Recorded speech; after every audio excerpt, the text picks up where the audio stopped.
So, ladies and gentlemen, good evening. Thank you all for being here tonight. This is the Greece-U.S. relations capitalizing on a generational high.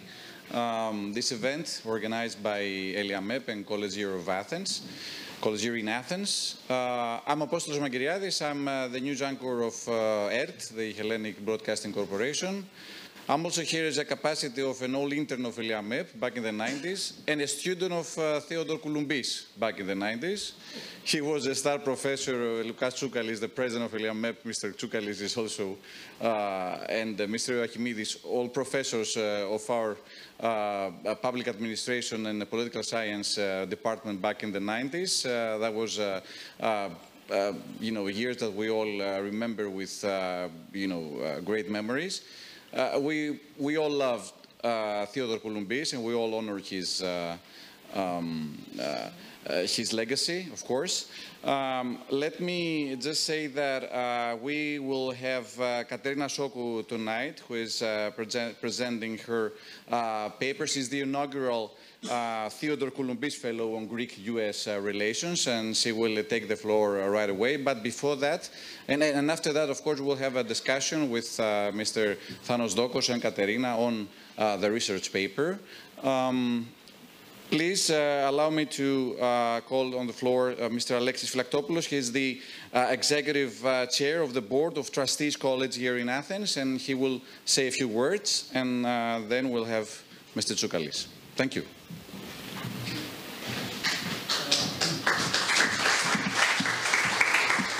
Thank you. Thank you, Apostole. Only a few words from me to extend a very warm welcome to all of you. It's very seldom that we have such glory here of so many people attending our events. Usually we're looking for audiences. This time, because we keep good friendship, you see, with ELIAMEP, things are much better. Well, anyway, I just wanted to say 3 words about this institution, the place you're in, so that, as they say in Greek, if you don't praise your house, it's going to fall on you and hurt you. Well, CYA, College-U.S. in Athens, is an institution that was born 60 years ago, more than 60 years ago. It was probably one of the first study abroad schools of its kind in Europe. And it has been focusing on classical studies originally, and now in the social sciences and the humanities in general. And now we're moving into the area of STEM. We host English-speaking students, college students, university students, mostly from the United States, who come to us for a year or a semester, and they spend a year of their college career here. They do academic work, and they also do other things, volunteer work, internships, and so on. They live in our apartments, they eat here, and this is their home. Some of the students are here today, and I'm very glad to see them attending this interesting session. We never forget that Theodore Couloumbis also, that Ms. Sokou is a grantee a fellow of this Couloumbis Fellowship, also taught here, which a fact which we remember with great affection. Anyway, we host about 1,000 students overall during the year, and we feel we fulfill our mission through these students, which is to turn them into citizens of the world, and in so doing, they really become spiritual friends of this country. Anyway, this is all I wanted to say. I want to thank ELIAMEP for partnering with us today on this very interesting event. Thank you very much.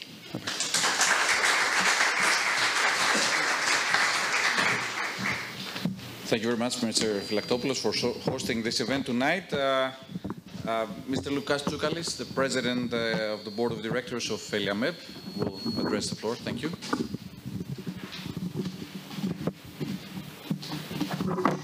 Your Excellencies, distinguished guests, ladies and gentlemen, it gives me great pleasure to welcome you this evening to an event organized by the Hellenic Foundation for European and Foreign Policy, better known as ELIAMEP, jointly with College here in Athens.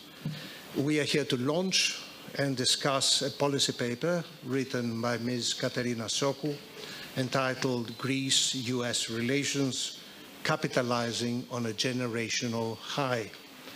Ms. Sokou is the first proud holder of the Theodore Couloumbis Research Fellowship on Greece-U.S. relations at ELIAMEP, and I can't think of a better way to remember Professor Couloumbis.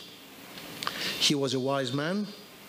He was a true pioneer in the study of international relations in this country, and one of the founders of ELIAMEP, an institution he looked after closely from birth to adult life. Ted, Theodoris for most of us, was a much valued friend of mine. He was a Greek and a US citizen. He loved both countries and worked hard throughout his life for a close Greek-US relationship based on mutual respect, common interests and common values, while of course recognizing the inherent inequality of their relationship. For several years now, Ms. Sokou has been spending most of her time in Washington, D.C. as correspondent of Kathimerini and non-resident senior fellow of the Atlantic Council. She has written a cogently argued and well-documented paper highlighting this all-time high in Greece-U.S. relations, an all-time high that we've been experiencing for some time now, based on the alignment of interests between the two sides, not to mention the historically unprecedented wide political support for it, in this country at least. This is happening in times when the geopolitical tectonic plates are shifting in a big way, when humankind is faced with the big existential challenge of climate change, and when a major technological revolution is offering huge opportunities while also presenting mortal risks. These are also times when many of our democracies are going through a deep crisis. Instability and great uncertainty are indeed key features of our times. Navigating between Scylla and Charybdis in such rough seas will not be an easy task for those in power, and we surely want to avoid major shipwrecks. In this rather unstable part of the world, Greece's strategic relationship with the United States constitutes a key element of its foreign policy. A member of the European Union, which aspires to be a political adult, Greece has worked hard on building a close partnership with the United States over the years. The two are, of course, not incompatible. On the contrary, I'm a strong believer in a solid European pillar of a more symmetrical transatlantic alliance, more symmetrical in terms of both what we put in and what we take out. I mean, both sides of the Atlantic. But I hadn't come here this evening to make a speech, only some opening remarks according to the program. After all, we have excellent speakers to do this. The Deputy Minister of Foreign Affairs of Greece, Ms. Alexandra Papadopoulou, the Deputy Chief of Mission of the US Embassy, Ms. Maria Olson, the National Security Advisor to the Prime Minister of Greece, Dr. Thanos Dokos, and of course the author of the policy paper, Ms. Katerina Sokou. Mr. Magiriadis, Apostolos Magiriadis from ERT, a former student, he will be the moderator. I should like to thank them, the speakers, for having so kindly accepted our invitation. And I should also like to thank all our distinguished guests for honoring us with your presence here this evening. Thank you very much.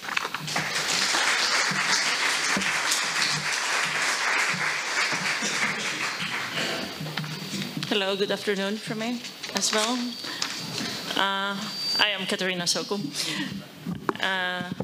and I would like to thank ELIAMEP and its president, Lukas Tsoukalis, for his guidance and to-the-point comments on my draft as well. Director General Maria Gavunelli, for her support and inspiration as the first woman to hold to be head of ELIAMEP. The Director of Operations, Elizabeth Foukas, and the whole ELIAMEP team for their collegial support.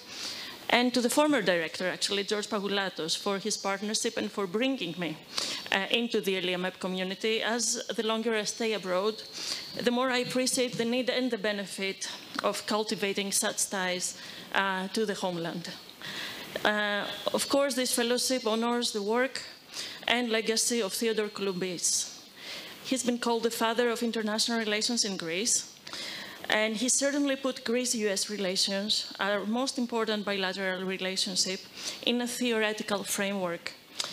Importantly, he also linked it with the practice of diplomacy, as he learned to do himself in the 70s during a troubled time for Greece-U.S. relations in Washington. In Greece, Couloumbis got out of his ivory tower, the academic tower, to provide analysis that is most relevant to policy making. He reached out to society through his leadership at ELIAMEP, his writings and his mentorship to his students, including, of course, my friend and our moderator tonight, Apostolos Magiriadis, from his teaching at the University of Athens. I'm also humbled to be joined to discuss my proposals, the policy paper, by three exceptional practitioners of international relations and key partners in cultivating today's strong Greece-U.S. ties. The Deputy Chief of Mission at the U.S. Embassy in Athens, Maria Olson, Deputy Minister of Foreign Affairs, Alexandra Papadopoulou, and the National Security Advisor to the Greek Prime Minister, Thanos Dokos. My starting point for this presentation policy paper is the broad consensus that Greece-U.S. relations are at an all-time high. I wanted to explore the driving forces behind it and also engage Greek diplomats and experts to explore where we may go from here, what we can aspire to, and what are the challenges ahead. For that, I found most useful a private roundtable that we organized at ELIAMEP with the top Greek experts on Greece-U.S. relations, and including some that I am delighted to see here tonight. It has been commonplace to say that the Greek debt crisis provided the conditions for closer ties with the U.S. Rereading the work of Couloumbis, I dare say that the crisis was also a catalyst for a paradigm shift on Greece-U.S. relations. On international relations terms, and as Couloumbis would frame it, we have moved from dependency to interdependence, or as he aspirationally envisioned it, a spirit of partnership, not hierarchy, a principle of common interest and not one-sided interest. Of course, this process had started before the Greek debt crisis, since the fall of the Greek junta and throughout the process of Greece's Europeanization. However, during the crisis, the constructive U.S. role helped change how especially the left views the U.S. in this country, lifting the political barriers for closer cooperation.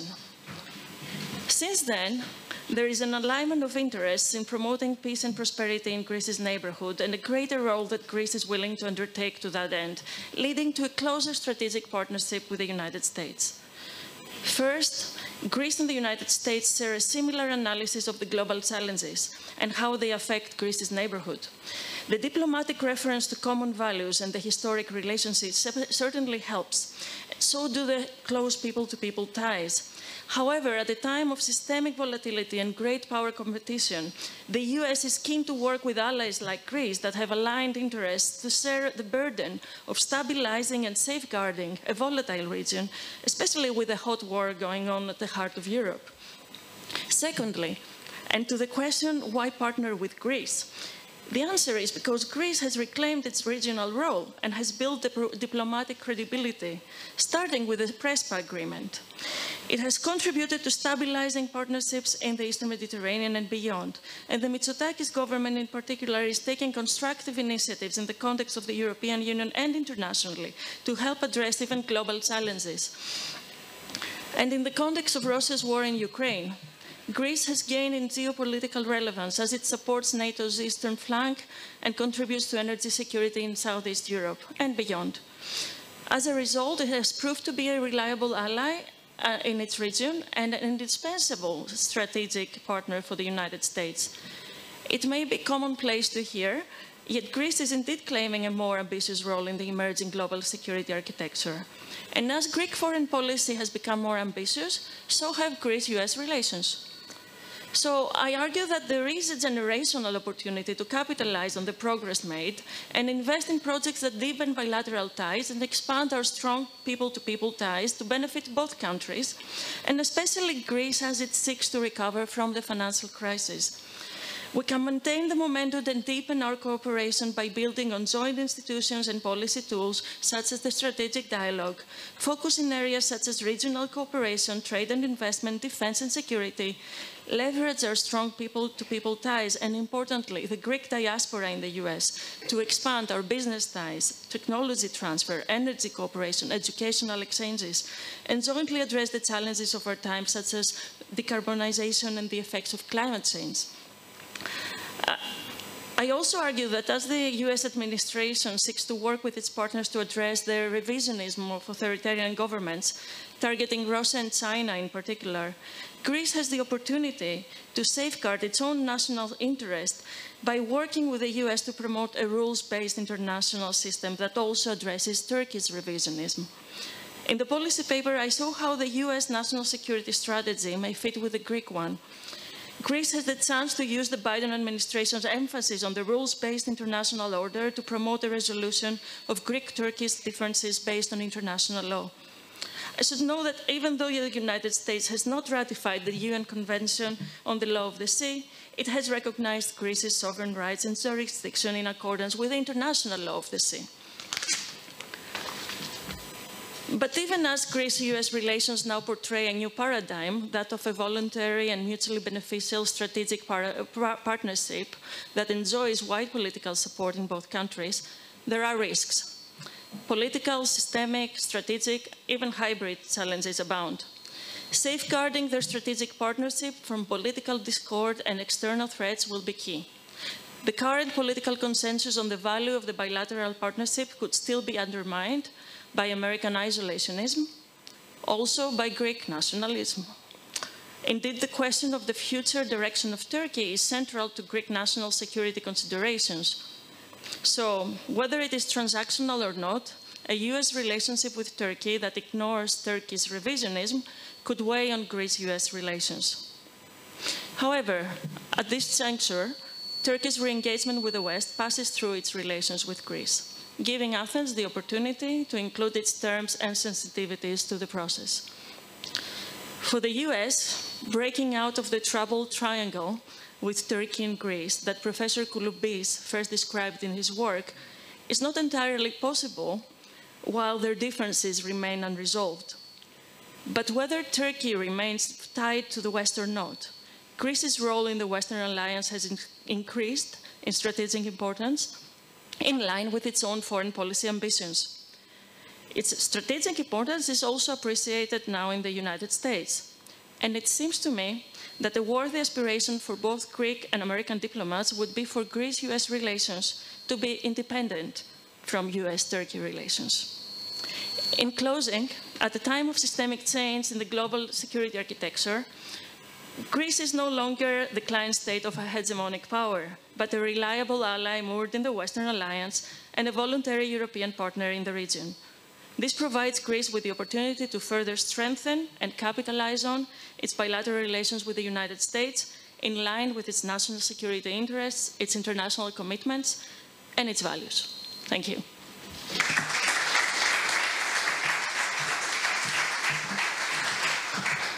Thank you very much, Katerina. I had the privilege to read your paper some days ago, and I think in a few minutes we'll have a thorough discussion on its findings, and of course a lot to talk about, future developments. But now, from the academics and the journalists, let's move into the practitioners of international affairs. Ms. Alexandra Papadopoulou, the Deputy Minister of Foreign Affairs, is here. Thank you very much for joining. Would you like to come for some remarks? And then you're followed by Mrs. Maria Olson, the Deputy Chief of Mission of the U.S. Embassy in Athens. Thank you. Thank you so much.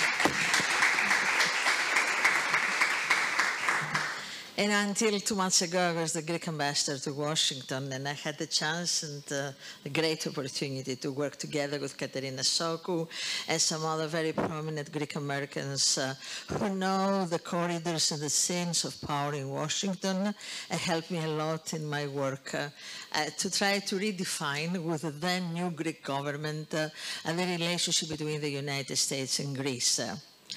I think the main change that has happened in the last 5 years in this relationship is the change of paradigm. The Greek government always approached the United States with the form of the administration, government to government, administration to the administration. But the Mitsotakis government, when they took over 2019, they saw that the United States is in the form of transition political, social, economic, and it's not only the administration who is the main power broker and the main decision maker, but it's also Congress, think tanks, and I underline Congress because this is the body that is more tuned to the changes in society, in the changes in perception, in the changes around the world. So this relationship with Congress was very fruitful and led the charge, if I can use the word, for a shift in the way Washington views Athens. Of course, there were some developments in Athens that helped in this direction. Number one, and we have to underline that, it seems that there is a national consensus with regard to Greek policies towards the United States. The Syriza government stayed in the same mainstream, pretty much, so there was not change in attitude, and there was no change in direction of the Greek foreign policy, which was very much appreciated in Washington. Stability and durability and continuity are two elements that are very much in demand in Washington. And this, of course, contrasts with the Turkish foreign policy towards the United States and the West in more general terms, because Turkey seems to fluctuate between being a very solid NATO allied and a more independent middle level, or in their view maybe greater level, power that has the right to formulate its own views about the world and its own policies in the world. And this kind of changes in attitudes and the changes in the relationship is not very much appreciated, especially in times when Washington is confronted with an emerging new world order, with a lot of other powers trying to get a share of international attention, international power, and especially with a new big rival, which is China. So the stability and continuity of the Greek foreign policy, coupled with a new government which is very Western-oriented and dedicated to the main attitudes of Greece, the main foreign policy attitudes of Greece in the last half of the last century, the beginning of this century, was cemented through the new MDCA and two other pieces of legislation that passed through Congress, which is the East-Med Act, and then the Greece-U.S. defense and legislative cooperation that passed in 2019 and 2021, respectively, and this is the foundation on which this new phase of our relationship is based. There is a big change in Washington regarding Greece. Greece is not considered the volatile ally, is not considered the unreliable ally, is not considered the difficult ally. On the contrary, it's considered a pillar of stability in Eastern Mediterranean, an ally on which the United States can count, a solid power, mid-sized power, the way we are, and a country that knows where it stands and doesn't change its views. You can imagine how far this new attitude of the American decision-making bodies can take Athens in Washington. There are challenges ahead in the way, of course, as the United States itself is trying to navigate in this new emerging world order, and as the United States is trying to find the balance it needs with regard to China and around the world, I think Greece is emerging more and more of this indispensable partner in Eastern Mediterranean, and this is based on a solidarity in values, a solidarity in interests, shared values, and shared attitudes. And the fact that the world is not now divided between East and West in the old Cold War sense, the more this region of Eastern Mediterranean is gaining importance, and more Washington appreciates what Greece can offer. A country that is a bridge between the Gulf and the Balkans and Europe. And as we speak about the trade corridor between India and the Arab countries and Israel, which is the next natural step all the way to NATO in Europe, is Cyprus and Greece. This is a strategic advantage that our country has. It's a strategic advantage that we can use and we're using, and it's a solid basis on which to build the future. Thank you, Katerina. I read your work. It's very interesting. A lot of these things we have discussed a lot in Washington.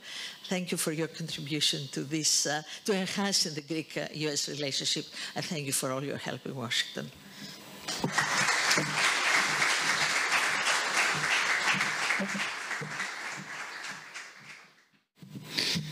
Mary Olson, the Deputy Chief of the U.S. Embassy, the mission of the U.S. Embassy, please.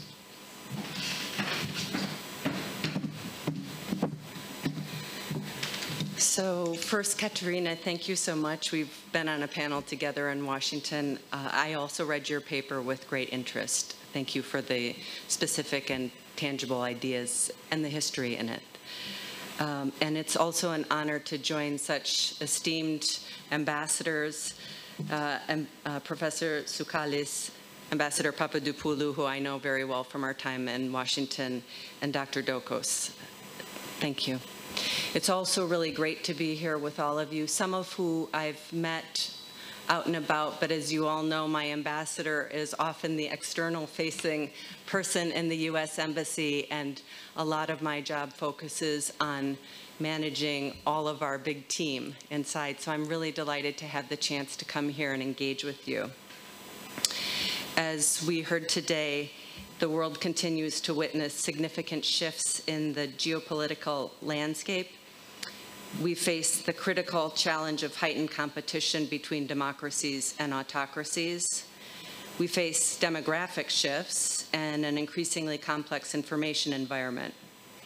We face the catastrophic consequences of climate change, and on the way over here, all our phones went off in the car as we got the alert about more rain that's coming. And I would like to extend my condolences to all of those who suffered from the floods earlier this month, and I know we're bracing to see what the next bout of rain brings. So,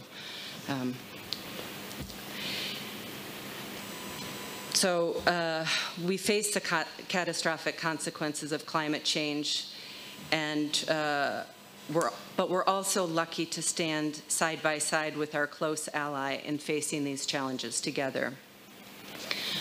I've been working on the U.S.-Greece partnership for 4.5 years. The last year I've been here in Athens, but for 3 years, the last year and a half I've been here in Athens, but the 3 years before that I was in Washington, where I worked in our foreign ministry on policy towards Greece, Cyprus, Malta, and Turkey.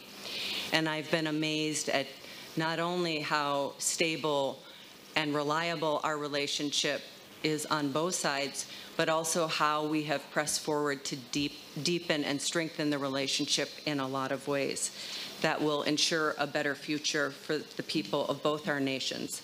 And so we've talked a little bit of theory here and a little bit of history here, but I want to talk a little bit today about some of the things that our mission and our colleagues back in Washington are doing practically to strengthen and deepen the relationship together. So I'll frame it out a little bit from the President Biden approach, and then I'll talk about some of these very practical things. So President Biden said democracy is hard work, and it's work that's never finished. It has to be protected and strengthened constantly. And we had a period of relative stability which has evolved into this ever-growing tug-of-war between democracies and autocracies. Russia's war of aggression in Ukraine stands as an immediate example of the threats autocracies pose to the international order. And I just want to pause here and say we're so grateful to everything that Greece has done in many ways to support the government of Ukraine, most recently with the summit that happened here with President Zelensky, and all of the ways that Greece supports not only the policies but our Ukrainian colleagues who live and work here in their embassy. I'm constantly talking to people who host panels and discussions here and encourage them when they're having a conversation about Ukraine that they think to invite the Ukrainian ambassador and our colleagues from the embassy there, because it's so important to hear their voices. They're the ones their people are suffering on the ground. They're fighting this war. They're on the front line, and we have to remember to include them always in these conversations. I will also say, as mentioned before, the People's Republic of China also aspires to reshape the international order, and it's bringing its diplomatic, military, technological, and soft power to do it. And as Secretary Blinken recently pointed out, Beijing and Moscow are working together to make the world safe for autocracy through their No Limits partnership. These aren't just philosophical issues. These are issues that impact people's daily lives, their bottom lines, and their abilities to compete in the market. So our job in the American mission is, of course, to speak always about the power and the importance of democracy and how we have to fight and work every day to protect it. But one of our jobs, too, is also to represent Greek companies that come here and want to invest and do business. And one of the real challenges that we hear many times from those companies who want to invest is that they just want to be guaranteed a fair playing field in the economic market. And so part of our job is to try to talk to our Greek interlocutors to make sure we don't want a special deal, but our investors want to be able to compete freely and invest in Greece.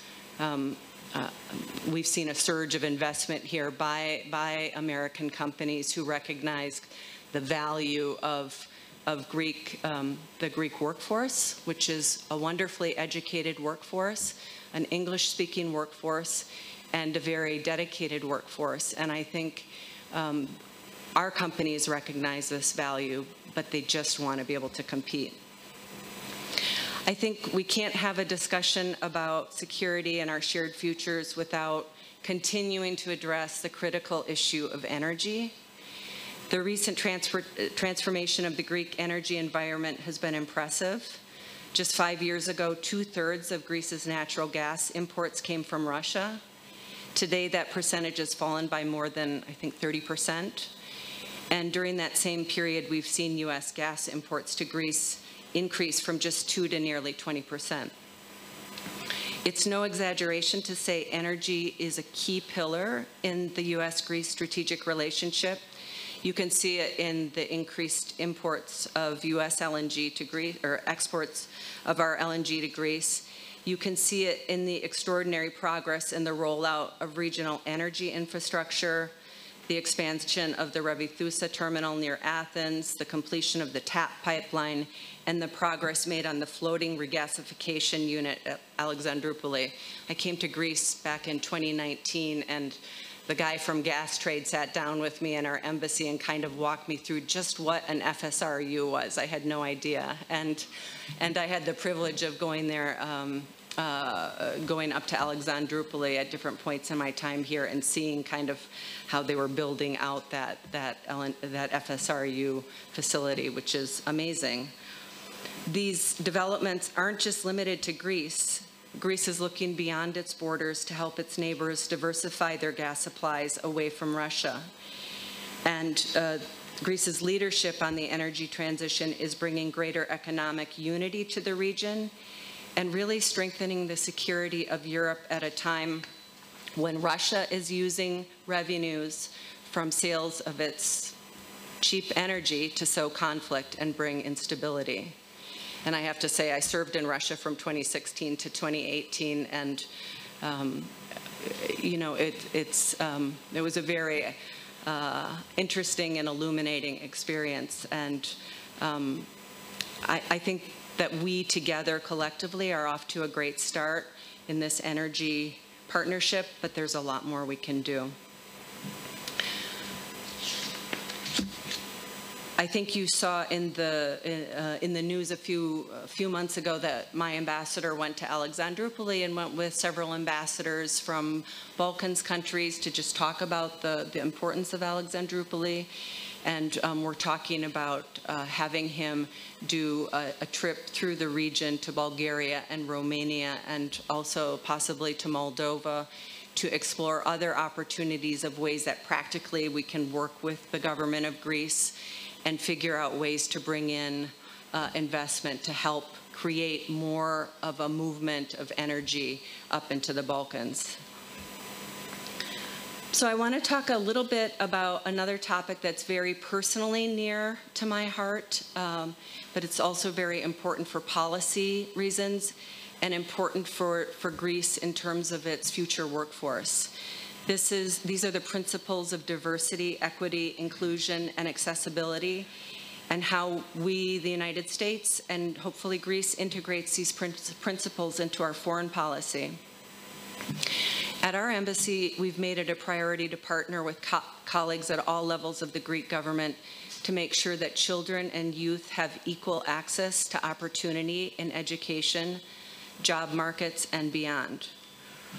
We were proud to host President Biden's Special Advisor on International Disability Rights, Sarah Minkara, twice in the past year to talk about inclusive education and the full inclusion of persons with disabilities in societies and our economies. These visits highlighted how important and how much potential we see in partnering on these issues. We can't change discriminatory attitudes without pursuing institutional change within education, and it's not easy. I mean, there are really practical challenges, right? In addition to stigma that exists in my country and in other countries around the world. But inclusive education systems provide a better quality education for all children, which is a goal that I think we all share. And it's important as Greece continues to attract record levels of foreign investment, foreign investors and their employees who want inclusive school systems for their children, and they want to build inclusive teams for themselves. The last time I was up in Thessaloniki, I met with a big U.S. company that was making a major investment there, and one of the things that one of the vice presidents who came to meet me at that time said was, look, we're trying to recruit more women. We're trying to recruit people with disabilities, engineers, people with STEM skills, because these teams come up with diverse solutions for all of our customers. And we can't just be targeting our services and our products for just a niche market. We want to hit the whole market. The full inclusion and participation of persons with disabilities, schools, workplaces, and other aspects of society is not only the right thing to do, but it's also critical for Greece's long-term economic health.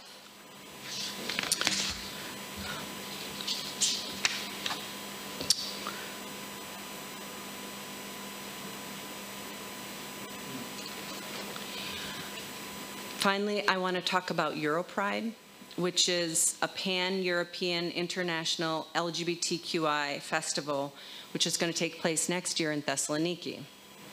This is a great opportunity for Thessaloniki and for Greece to celebrate diversity and inclusion, but it goes beyond that. As with inclusive education, we see hosting events like Europride isn't just the right thing to do, it's good policy. These events attract increased economic investment and tourism.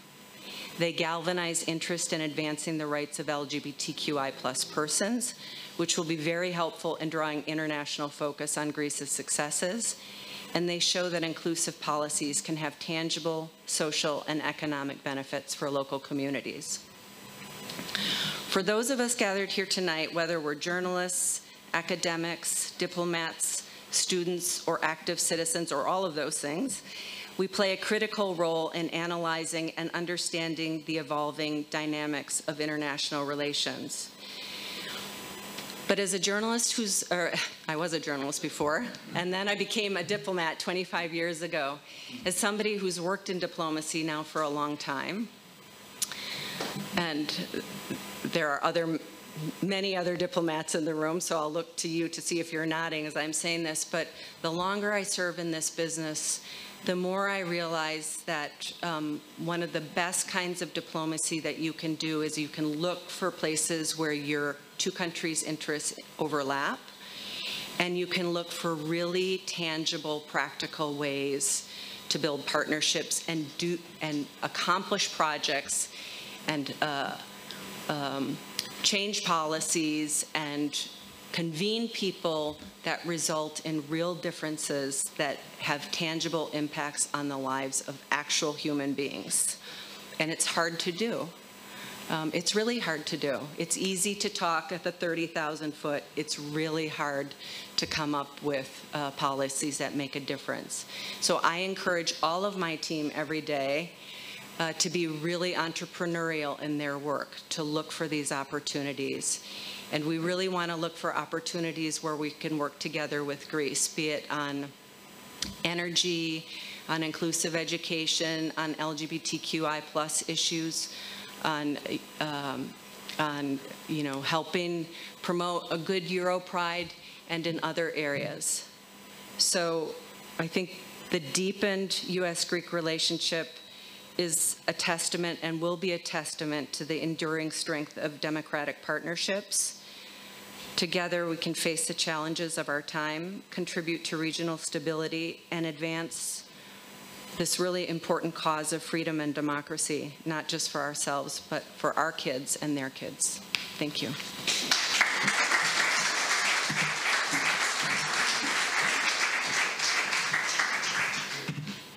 Thank you very much. Thank you for this. I'd like to invite now Katerina Sokou and Thanos Dokos. Please join me here. I will have a discussion on the policy paper. So, of course, I have to introduce Mr. Thanos Dokos, who is the National Security Advisor to the Prime Minister of Greece. Thank you very much for joining us here. And Katerina, of course, I'll raise a question with you. You call the Greek crisis a catalyst for the change in the U.S.-Greek relations. I would like a little bit to emphasize a little bit on that. I guess my read is that the Greek economic crisis is the turning point for the change of course in the U.S.-Greek relationship. And I mention this not only in terms of the political elite. I'm also talking about, people's sentiment towards the U.S. After years of, after the years of the junta and the years of the primary years of the 70s and the 80s. And of course, the coming to power of a left government, the Syriza government, that desperately needed the U.S. assistance when things were on the edge. So I wanted you to, comment a little bit on that. Thank you. Yes, by all means, I saw it happening during the crisis in 2015. The fact that there was a leftist government in power in Greece that was significantly assisted by the US government, the US administration at the time, the Obama administration, in its negotiations with its creditors, and managed to act as a catalyst for Greece to stay in the Eurozone at the time, had an effect. It wasn't the reason why the US administration did it. It was mostly for geopolitical reasons, but at the time. But it certainly helped change perceptions about US-Greece relations in this country. And the fact that it was a leftist government at the time who was in power also helped change the perception of a big part of the political spectrum that until then was critical of the United States, to see it under a new light. And amazingly, in my mind, this continued with the Trump administration, which had very different characteristics, of course, to the Obama administration before that. And I saw the public opinion surveys throughout these years, and it was interesting to see how US-Greece relations were highly valued in Greece, even during the Trump administration, because I would argue because of the legacy of the Greek debt crisis, because of the support that the US government had given to the Greek government at the time. And that was something that was still very much in everyone's mind in 2016, in 2017, 2018, which wasn't the case necessarily with other European partners of the United States at the time. Thank you, Katerina. It's the same question to you, Mr. Dokos. The basic framework of the US-Greek relations over the last decades, and your basic input on Katerina's paper. Well, thank you. I must say this is an emotional moment for me. An event organized by an institution where I spent most of my professional life, hosted by another institution which is close to my heart, to honor someone who was not only a mentor and a great boss, but also a good friend. And I would like to congratulate Katerina for making an important contribution on a topic which was very hot on the academic agenda in the 80s, 70s and 80s. It sort of faded away to an extent afterwards. And maybe it was a victim of its own success, especially during the last 10 years. Everything has been going so well. We just take it for granted, or we don't talk much about it, at least not in academic terms. Theodore Couloumbis used, and everybody else studying Greek-American relations, used to talk about the infamous triangle, Washington, Athens, Ankara. That was the only way to approach the issue back in the 80s and 90s. I think it's a bit of good news now that that triangle is not the only way to approach the issue. I think Greek-American relations have now taken a life of their own. It's now more of a bilateral relationship. Of course, I would not argue that Turkey is not an important ingredient into that relationship. But now there is a different dynamic, which I think is good news. And also, Ted Couloumbis used to say, it's not a good idea to become engaged into strategic duty contests and use a zero-sum approach. Now, maybe that was unavoidable in the past. I think we have now entered a new era. Katerina emphasizes both values and interests in the paper. Now, as I grow older, I'm becoming more cynical, and of course, it's mostly about interests. And it's natural in international affairs to have transactional relationship between countries. But it's always nice if you can add values and principles, and to have your Prime Minister addressing US Congress, talking about values and principles, and being applauded so warmly by members of Congress. I should also like to add that during the economic crisis, which had a huge impact on Greek society, the US proved to have more sensitive geopolitical reflexes than our European partners and institutions. They seem to realize better than everybody else the consequences of Greece's being too weakened or even becoming a failed state. Now, to be fair, however, they didn't have to pay for Greece's rescue, so that made their job a little easier. Now, what is today the basis of this relationship? Well, it's about, more than anything else, a changed security environment. Now, the US has been moving away from Europe and the Middle East, I should say, for a number of years. It's the famous shift or pivot to Asia. This is something that started several administrations ago and will continue in the foreseeable future. And the US is therefore looking for reliable partners in critical regions like Europe and the Middle East. And the Eastern Med, of course, part of the Middle East, but also part of the European security architecture. Now, what happened in Ukraine brought Europe and Russia back to center stage in terms of US foreign policy. And I would like here to say, to repeat the obvious, that Greece made such a clear decision to support Ukraine, not only because it was the right thing to do, but because we don't want to see a precedent being created where bigger neighbors can attack a smaller neighbor with impunity.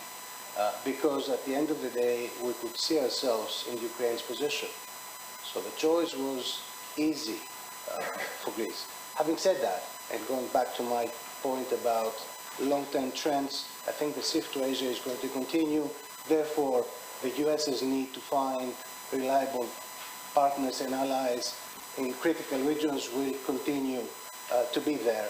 And Greece can play that role. We have, not only Greece is a stable country, but it has excellent relations with a number of important countries in the region, Israel, Egypt, moving further away, the Gulf countries, and all the way to India. So that makes Greece an interesting country. Another point I would like to add, which makes Greece to an extent unique, is that the relationship is not only political, not only diplomatic, not only military.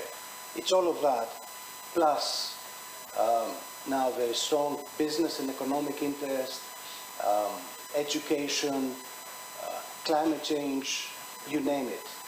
It's a booming relationship across the board. There is also, I should add, an energy dimension. Maria also mentioned that.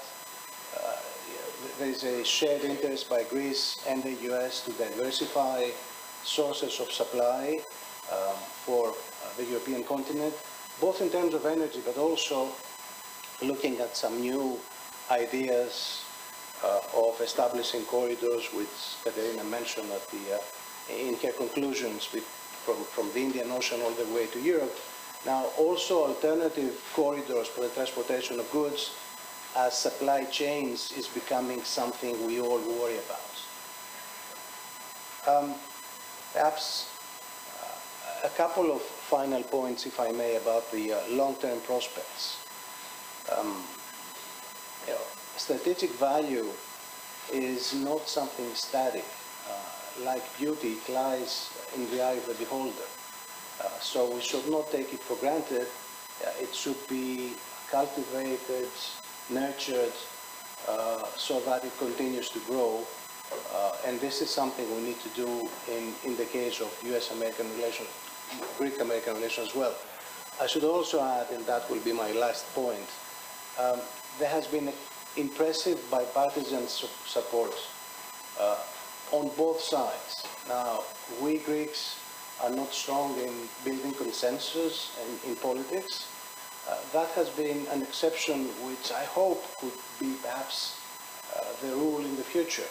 Now, different governments, and I see Vangelis Kalpadakis at the back of the room, and I always enjoy mentioning his contribution in building that consensus. Please don't go now. Now you have to stay. Okay. And also at the other end of the other side of the Atlantic, it has been a bit of a disappointment. The U.S. Is not doing that well in building consensus among the two major political parties. There are a few exceptions, and fortunately, Greek-American relations is one such exception. Both Democrats and Republicans, administration and Congress, have been very supportive of that relationship, and I hope that this is not going to change. Certainly, Greece will do its best to maintain that bipartisan support. Well, thank you for addressing all my questions. Number one, let me just try to pick some of the most provocative ones that I thought before coming here. The first one is, if Donald Trump is the black swan in 2024 and gets elected. Actually, there was a poll today, I think, an NBC one, that actually predicts he's leading a 10 points margin against President Biden. If there's a black swan in 2024 with Donald Trump, how could his possible election affect the dynamics of this transatlantic relationship, NATO, and of course the Greek-U.S. relationship? I knew you were going to make that question. I cannot take my official hat off and tell you my personal opinion. So I will just say that Greece will work with whatever administration comes out of the next elections in the U.S. As I said, there is strong bipartisan support, so that makes our job easier. Well, yes, there will be changes on a number of areas in U.S. foreign policy. One can always hope that the second time people become a little more wise. But I should also add here, and this has nothing really to do with who wins the next election, and it's something that Lukas Tsoukalis is mentioning in his comments. I think whatever happens in the U.S., we need a stronger European pillar of the transatlantic alliance. Well received. I turn to Katerina. How is the case of Senator Menendez that has broken over the last couple of days influencing the state of play here? Okay, so Ambassador Papadopoulou earlier referred to the work she did as an ambassador and the work that has been done in Congress to engage with Congress. And independent of what the Hellenic Republic does with their ambassador, with our ambassador in Washington, the Hellenic caucus, which exists in Congress, is very strong, it's very active, and enjoys bipartisan support. So no matter how the Menendez case goes, the Hellenic caucus is there to stay. It's strong, it's affiliated, it's strong with and close to the Israeli caucus as well. It's I do not expect it to be any less vocal in the days to come. That said, obviously, Bob Menendez is no longer the chairman of the Foreign Relations Committee in the Senate, so that's a blow to some of the initiatives, probably. But at the same time, I should say that an aspect that is working in tandem, in parallel, is the efforts that Greece and Turkey are making to engage with each other and lower the tensions.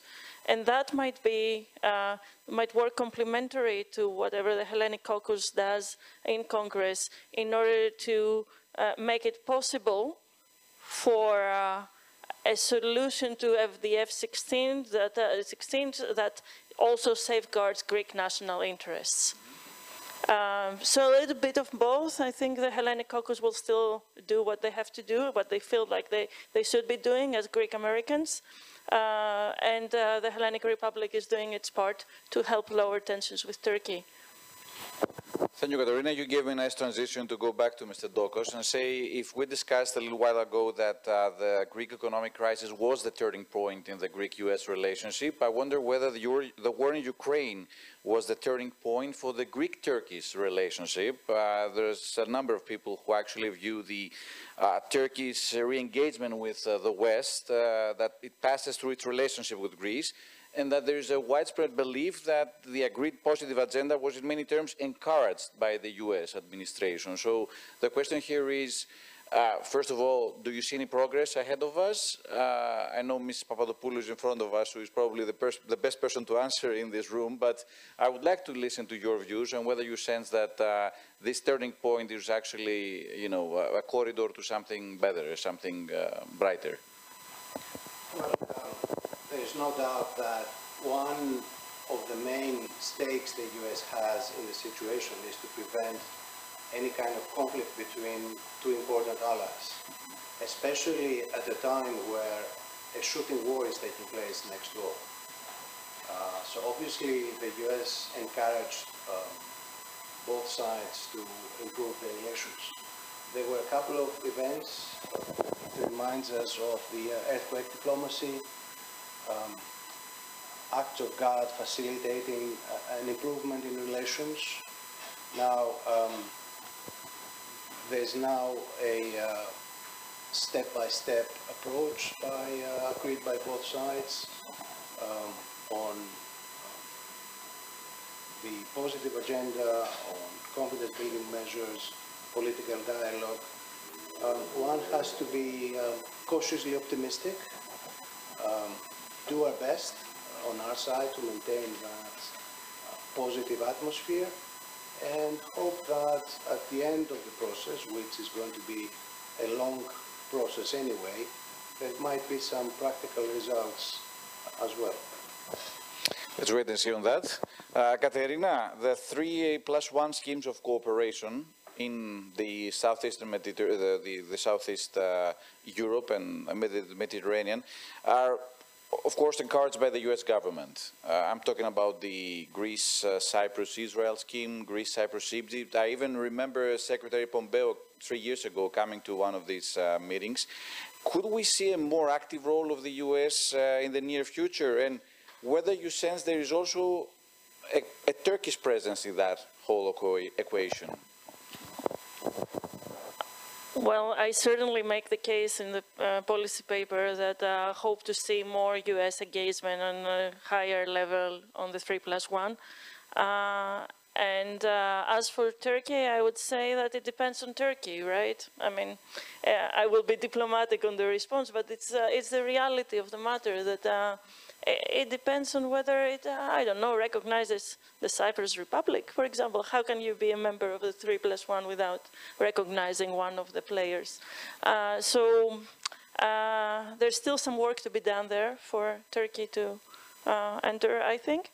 But in total, we do see the 3+1s expanding beyond the Eastern Mediterranean and becoming part of a link of chains that aims and hopes to stabilize the region and also bring prosperity to the region through the supply chains, through the trade routes, safeguarding them. So this is the way forward, I would hope, and an expansion by all means beyond it to make the case for such partnerships, make the business case as well for such partnerships. Absolutely. Two quick points. One is that Cyprus has also become an important member of these trilateral partnerships, whether with Egypt or with Israel or 3+1. Now Cyprus is also at the center of regional cooperation. And the second is In the last meeting, trilateral meeting with Israel and Cyprus, it was agreed that India would be invited to participate in future activities.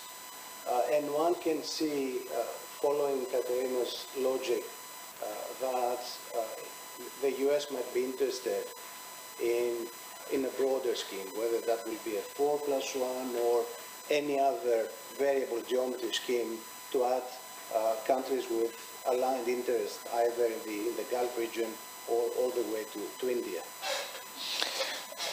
Before we move into the West, two more questions. Number one is, we talk a lot about the strategic dialogue and the strengthening of the cooperation. What about the investment side? We've seen some technological giants, investments like Google here in Greece, Microsoft with the data centers, Amazon also. Do these investments carry also a geopolitical side? And do you sense that we'll see more of that in the coming years? Well, I would like to say that whenever you have American companies coming to a country, that's also a sign of stronger geopolitical ties. I think it's, again, a bit more cynical than that. They see an opportunity, trained and skilled labor force, lower wages, a good geographical location. So I think businesses move on the basis of their own interests, which is a good thing for the Greek economy in the medium to long term. But of course, it's also a good sign of the strengthening of the broader relationship between Greece and the U.S. And also, you talked a little bit about China, and of course we see the balance of power between the U.S. and China and the way that it will evolve in the next decade. But the question here is, how is Greece's economic ties with Beijing affecting the relationship with the U.S.? Well, I'm tempted to say, I spoke earlier about more sensitive geopolitical reflexes on the side of the U.S. That didn't apply to the port of Piraeus. Chinese being good capitalists, they made the best offer at the time, so now they have a central position in the port.